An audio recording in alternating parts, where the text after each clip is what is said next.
number Innova Black 3374. Kasama ko po si kabady ko rin po si Rene Julian at saka si Mark Dixon.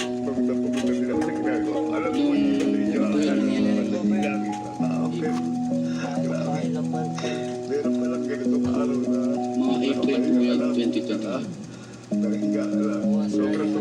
Saka yung sinasabi po nilang nakatanggap kami ng 5 million. Hindi po totoo yan kasi ako po, nagkaroon po ng tumor yung kapatid ko. Actually, namatay po siya ngayon eh. Hindi na ako. Hindi po.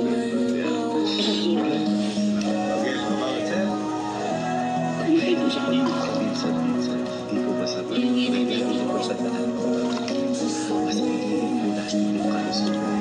kasi nangyari ito, nabaligo. Ito yung pinagsama sa salita ay kung may pera po ako, nagpatakas ko na po yun.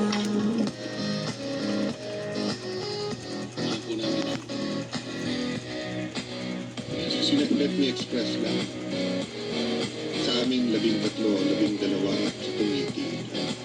Nakikiramay at we're so sad to hear the circumstance ng lahat. I mean, it happens